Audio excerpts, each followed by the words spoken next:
මේ X එකේ PTP option එක කරා කොහොමද USDT මිලදී ගන්න වගේම sell කරන්නේ කොහොමද කියලා ඔයාලට A to Z මේ වීඩියෝ එක හරහා මම කියලා දෙනවා. ඒ වගේම අලුතෙන්ම account එකක් හදාන ඉන්න කෙනෙක් නම් ඉතින් ඔයාලට new userට Max එකෙන් වෙනමම campaign තියෙනවා. new user campaign සහ අපේ MX account එකේ bank details add කරන්නේ කොහොමද මේ සියලුම දේවල් සම්පූර්ණයෙන්ම මම ඔයාලට කියලා දෙනවා. ඉතින් මේ විදිහට PTP හරහා ඩොලර්ස් ගන්න යද්දී ඔයාලා වංචාකාරයන්ට අහු වෙන්න පුළුවන්. ඉතින් එහෙම අහු වෙන්නේ නැති වෙන්න කොහොමද Max එකේ USDT මිලදී ගන්න කියලා මේ වීඩියෝ එකෙන් මම කියලා දෙනවා. ඉතින් ඔයාලට තවමත් Max එකේ account එකක් නැත්නම් පල්ලෙහා comment section එකේ වගේම description එකේ මම link එකක් දාලා තිනවා. ඔයාලට පුළුවන් ඒ link එකෙන් ගිහලා account එක create කරගන්න. හරි මම දැන් ඉන්නේ මගේ Max account එකේ. එතකොට අපි P2P හරහා USDT මිලදී ගන්න අපිට පුළුවන් මෙන්න මේ උඩ තියෙනවා මේ deposit කියලා මේක එක සැරයක් touch කරගන්න. touch කරගත්තට පස්සේ මේ විදිහට P2P trading කියලා තියෙනවා. ඒ වගේම ඔයාලට බලා ගන්න පුළුවන් උඩ මෙන්න මෙතන මේ විදිහට LKR කියලා මගේ පෙන්වනවා. ඉතින් ඔයාලගේ මේක පෙන්වන්න නැත්නම්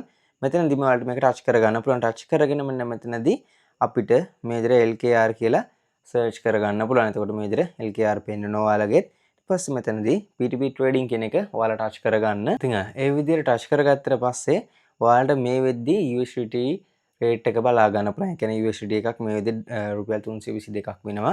එතකොට මේ විදිහට sellers ලා ඉන්නවා. එතකොට මෙයාලව අපි හරියට තෝරගන්න ඕන. මේ ඉන්න හැම කෙනාගෙම අපි USDT මිලදී ගන්න සහ විකුණන්න යන්නේ නැහැ. මම ඔයාලට කිව්වා new user account හදලා මේ විදිහට P2P හරහා deposit දාන්න නම් ඔයාලට මෙන්න මේ උඩ banner set එකක් තියෙනවා. මේ campaign වලට join වෙන්න පුළුවන්. ඉතින් සරලවම මේක touch කරලා ඔයාලට මේකට join වෙන්න පුළුවන් හැකියාව තියෙනවා.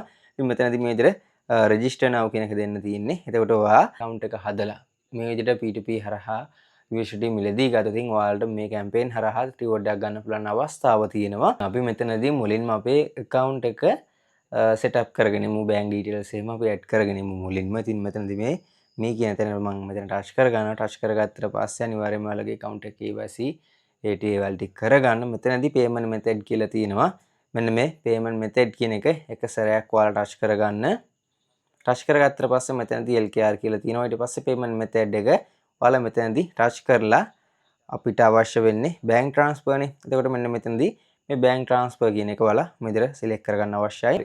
ඊට පස්සේ මෙතනදී KYC name එක තියෙනවා. එතකොට අනිවාර්යයෙන්ම ඔයාලා මතක තියාගන්නවා ඔයාගේ Maxi account එක verify කරන ID එකේ name එක ඔයාලට වෙනස් කරන්න පුළුවන් කමක් ලැබෙන්නේ නැහැ. ඔයාලගේ අකුරු එහෙම පොඩ්ඩක් වෙනස් වෙලා තියෙනවා. ඒක හදන්න පුළුවන්. එහෙම නැතුව ඔයාලට පුළුවන් කමක් ලැබෙන්නේ නැහැ වෙන කෙනෙකුගේ bank account එකකට මේ විදිහට P2P හරහා මුදල් ලබා ගන්න. ඒක නිසා අනිවාර්යයෙන්ම KYC කරන කෙනාගේ name එකට සමාන වෙන්න ඕන. තියෙන bank එකේ bank details පවා සමාන වෙන්න අවශ්‍යයි මේ names. ඉතින් දැන් මෙතනදී bank account number කියලා තියෙනවා. ඔයාලගේ bank account number එක commercial bank ද BFC ද ඔයාලට මෙතනදී add කරන්න පුළුවන්. ඊට පස්සේ bank name එක commercial bank account number එකක් නම් දුන්නේ ඔයා මෙතන bank name එකට commercial bank කියලා දෙන්න පුළුවන්. ඊට පස්සේ මෙතනදී bank branch කියලා තියෙනවා. ඔයාලගේ account එක open කරපු branch එක.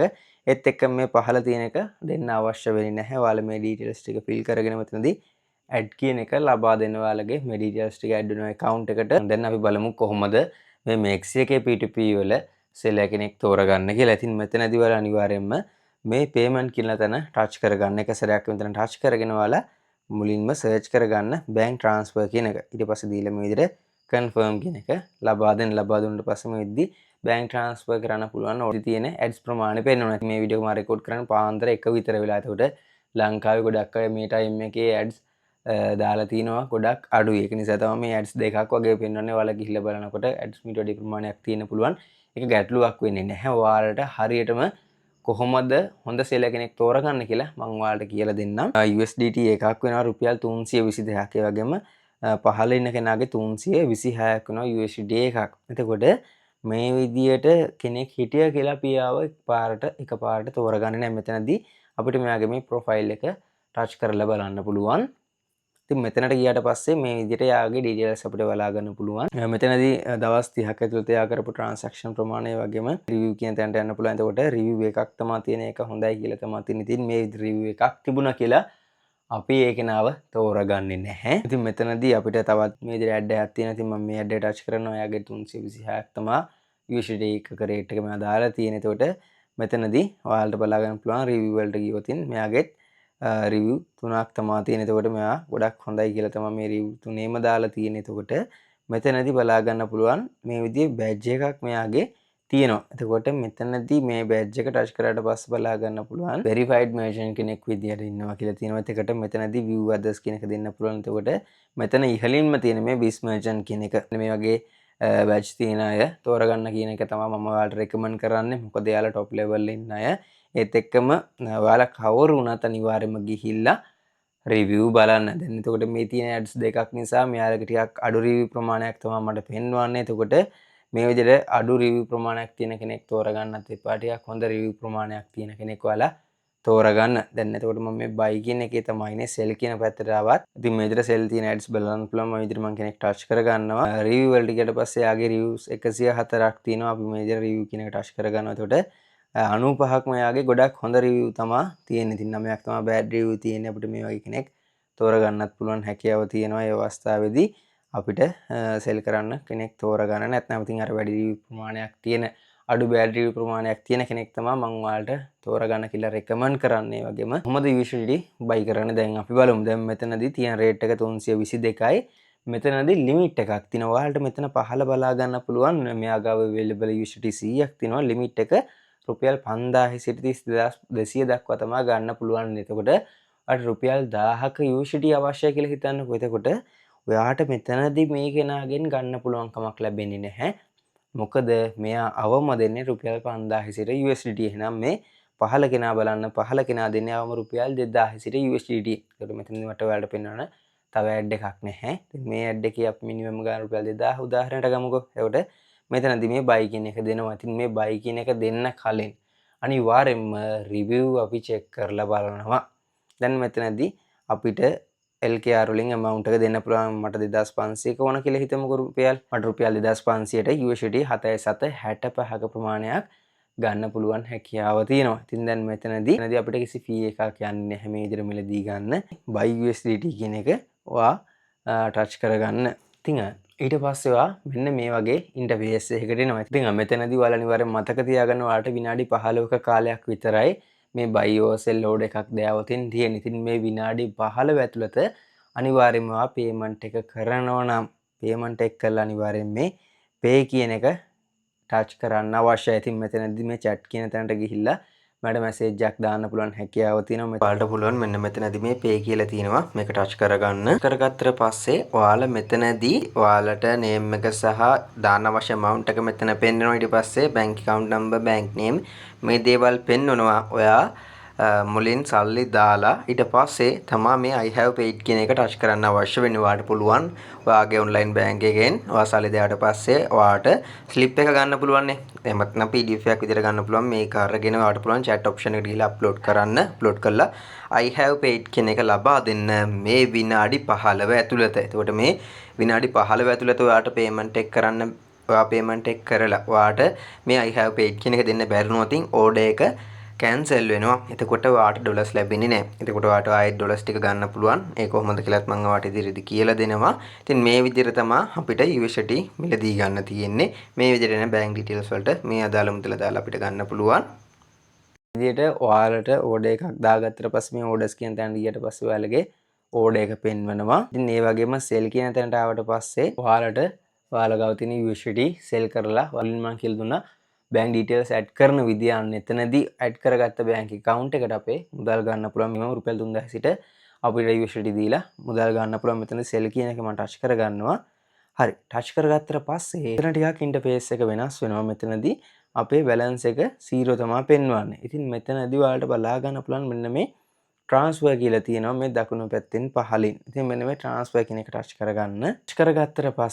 touch කරගත්තට පස්සේ ඔයාලගේ spot එකේ USDT තියෙනවා නම් මේවා fiat කියන එකට දාගන්න අවශ්‍යයි. ඉතින් දැන් මෙතනදී මේ විදිහට ඩොලර්ස් 10ක් මම දාගන්නම්කෝ. දාගත්තට පස්සේ මේ විදිහට ඩොලර්ස් 10 තියෙනවා. මේ transfer කියන එක දෙන්න පුළුවන්. ඉතින් ඔයාලගේ spot එකේ නැත්නම් වෙනත් එකක නම් තියෙන්නේ ඔයාලට මෙතනදී එක select කරන්න පුළුවන් හැකියාව තියෙනවා. ඊට පස්සේ මෙතනදී මේ transfer කියන එක ලබා දෙන්න තියෙන්නේ. හරි දැන් ඔන්න transfer කරගත්තා. මම දැන් මෙතනින් මේ විදිහට back වෙනවා. back වුණාට පස්සේ දැන් මෙතනදී USDT 10 පේනවා. එතකොට රුපියල් 3202ක් තමයි මට ලැබෙන්නේ. මෙතනදී payment method කියලා තියෙනවා. ඔයාලගේ අර add කරගත්ත bank details ටික පෙන්වනවා. ඊට පස්සේ මෙතනදී මේ sell කියන එක touch කරන්න තමයි තියෙන්නේ. එතනදී අනිවාර්යයෙන්ම මට ඔයාලට කියන්න දෙයක් අවශ්‍යයි. ඔයාලා මේ විතර USDT sell කරගන්න ඕන. ඔයාලගේ බෑන්ක් account එකට මුලින්ම මුදල් එනවා. ඒක නිසා ඔයා මුලින්ම ගිහිල්ලා බලන්න විනාඩි 15ක් කාලය ඇතුළත ඔයාගේ බෑන්ක් එකට මුදල් ආවට පස්සේ මෙතනදී ඔයාලට මේ USDT ඔයා ගාව තියෙන USDT ප්‍රමාණය රිලීස් කරන්න එනවා. රිලීස් කරන්න පෙර අනිවාර්යයෙන්ම බලන්න මේ ඔයාට අදාළ මුදල ඇවිල්ලාද තියෙන්නේ කියලා. ඊට පස්සේ ඔයාට රිලීස් කරන්න පුළුවන්. ඒත් එක්කම දැන් කෙනෙක්ට හිතෙන්න පුළුවන් මේ විදිහට මේ විනාඩි 15ක කාලය ඉවරුණාට පස්සෙත් මම මේ ගෙවීම කරා නම් මට දැන් ආයේ වෙන්නේ පාඩුවක්ද? මට මේ විදිහට මම කරපු මුදලත් නැති වෙනවා, USDT ටිකත් නැති වෙනවා. ඉතින් මට මේක ආයෙ ගන්න පුළුවන් විදිහක් නැහැ. දෙතින් විදිහක් තියෙනවා. උදාහරණ වශයෙන් USDT buy කරන ඩොලර්ස් 10ක පේමන්ට් එකට රුපියල් 3000ක් දාව කියලා හිතන්නකෝ. එතකොට ඔයාගේ පේමන්ට් එක කරලා ඔයා ස්ලිප් එක අප්ලෝඩ් කරලා පේ කියන එක දුන්නට පස්සේ ඔයාට ටයිම් එක මදි වෙලා නම් ඕඩර් එක ඔටෝ කැන්සල් වෙලා තිබුණොත් ඔයාට පුළුවන් නැවතත් ඒ සේල් එකෙම ඕඩර් එකක් ප්ලේස් කරලා ඔයාට පුළුවන් අර කලින් ස්ලිප් එක අප්ලෝඩ් කරන්න. මොකද ඔයාගේ කලින් ඕඩර් එක කැන්සල් වුණා. ඒකට පේමන්ට් එක ඔයාට ලැබුණේ නැහැ. ඒක කිසිම ගැටලුවක් නැහැ. තවත් තියෙනවා ඔයාට ඔප්ෂන් එකක් තියෙනවා. ඇපීල් කරන්න පුළුවන් හැකියාව තියෙනවා. ඒ විදිහට ඇපීල් එකක් දානවා ඔයාලට මේ ඕඩර්ස් කියන තැන ටච් කරගන්න පුළුවන්. ටච් කරගත්තට පස්සේ මෙතනදී ඔයාලට බලා ගන්න පුළුවන්. ඉතින් මෙතනදී ඔයාලගේ කැන්සල් ඕඩර්ස් පෙන්වනවා. මේක ටච් කරගන්න පුළුවන්. ටච් කරගත්තට පස්සේ මෙන්න මෙතන පහලින් තියෙනවා සබ්මිට් අපීල් කියලා. මෙතනදී සබ්මිට් අපීල් කියන එක ටච් කරගන්න පුළුවන්. ටච් කරගත්තට පස්සේ මෙතනදී ප්‍රොසීඩ් විත් අපීල් කියන එක දෙන්න පුළුවන්. දුන්නට පස්සේ ඔයා මේ සෙල්ලගේ account එකට සල්ලි දෑව කියලා ඔයාට ස්ලිප් එක අප්ලෝඩ් කරන්න පුළුවන්. ඒ වගේම සෙලත් එක්ක ගියපු chat එක ඔයාට ස්ක්‍රීන්ෂොට් එකක් අප්ලෝඩ් කරන්න පුළුවන් හැකියාව තියෙනවා. ඉතින් මෙතනදී ඔයාට අනිවාර්යයෙන්ම ඔයාගේ පැත්තෙන් කිසිම ගැටලුවක් නැත්නම් අනිවාර්යයෙන්ම ඔයාගේ USDT ප්‍රමාණය ඔයාට නැවත ලබා ගන්න පුළුවන් හැකියාව තියෙනවා. මේ විදිහට තමයි MEXC එකේ P2P හරහා USDT buy and sell කරන්න තියෙන්නේ. මෙතනදී ඔයාලට මොනවම හරි ප්‍රශ්නයක් ආවොත් මෙන්න මේ දිස්වන WhatsApp නම්බර් එකට ඕනම වෙලාවක මැසේජ් එකක් දාලා අහන්න පුළුවන්. ඉතින් channel එකට අලුත් කෙනෙක් නම් channel එක subscribe කරලා එකතු වෙන්නත් අමතක කරන්න එපා.